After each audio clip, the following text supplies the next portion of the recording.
एक दौर था मान्यवर जब भारत की अर्थव्यवस्था का मजाक उड़ाया जाता था। इसको कहा जाता this is a Hindu growth rate. जब से हम लोग आए हैं, यानी जो लोग कहते हैं कि उन्हें हिंदू ग्रोथ रेट ज्यादा अच्छी लगती थी, अब ये 7.8% की हिंदुत्व की ग्रोथ रेट है, क्योंकि अब वो लोग आए हैं जो हिंदुत्व में विश्वास करते हैं। प्रधानमंत्री श्री नरेंद्र मोदी जी इस बात को भली भांति उन्होंने समझा कि उनका धन को किस मार्ग से व्यय करना चाहिए।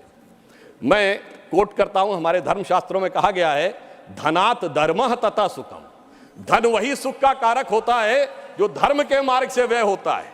यानी जो जिसका धर्म है उसको सही दिशा में, गरीब के लिए, विकास के लिए। मगर क्या बताएं मान्यवर, जो लोग धर्म के समूल नाश का संकल्प लेते हो, उनके लिए जो संपत्ति है वो भी विपत्ति बन जाती है और वो सुख कारक बनने के रास्ते पर नहीं चल पाती है।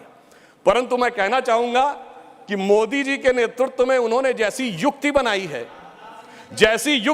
है, उस कारण से जो आर्थिक विपत्ति थी वो अब संपत्ति की तरफ बढ़ती हुई नजर आ रही है।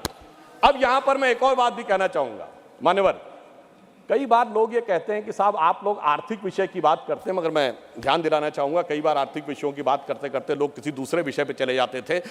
मैं ये याद दिलाना चाहता हूं, एक दौर था मान्यवर जब भारत की अर्थव्यवस्था का मजाक उड़ाया जाता था। क्या कहा जाता था? ये 2% से ऊपर कभी ग्रो ही नहीं कर सकते। इसको कहा जाता this is a Hindu growth rate. ये कह के हमारा मजाक उड़ाया जाता था कि ये कभी 2% से ऊपर ग्रो नहीं कर सकते मान्यवर।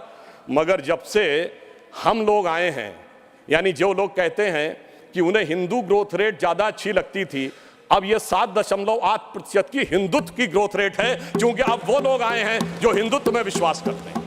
और मैं ये भी एक याद दिलाना चाहता हूं, इसे कोई संयोग माने या दैव योग माने, मान्यवर जब भारत स्वतंत्र हुआ, इस बार की दीपावली के लिए मैं एक और बात भी कहना चाहूंगा, एक नया परिवर्तन भारत का जानते कैसे आया? ये सब कुछ जनता के सहयोग, समर्थन और मोदी जी की युक्ति के साथ तो हो ही रहा है। एक नया स्वरूप भी भारत का उभर रहा है। वो क्या है? जब मान्यवर देश आजाद हुआ तो उस समय भारत की अर्थव्यवस्था पे ताला लगा हुआ था। हमारे तुरंत विपक्षी लोग कहते साहब कुछ था नहीं, बहुत कुछ हम कर नहीं सकते थे। और जब ताला खुला उस समय श्री राम लला विराजमान भी ताले में ही थे।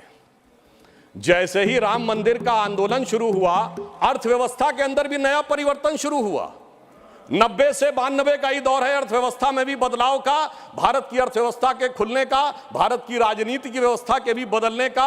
और यही वो दौर है जिस समय विवादित ढांचा भी गिरा और नेहरूवियन मॉडल भी समाप्त हुआ। यानी अगर आप देखें तो वो दौर था जब फॉरेन एक्सचेंज रिजर्व भी 1 बिलियन पे था। परंतु मैं ये याद दिलाना चाहता हूं, कुछ लोग लगेगा ये तुलना है क्या, तो मैं ये भी याद दिलाना चाहता हूं, उसके बाद एक बड़ा दौर आया जब 2003-4 में, आप याद करिए, हम करंट अकाउंट सरप्लस कंट्री बने।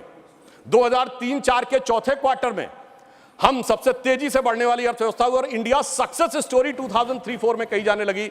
यही वो दौर था जब खुदाई हुई और 70 खंबे निकले थे, जहां से साबित हो गया था कि श्री राम लला विराजमान के पास ही वो मंदिर है।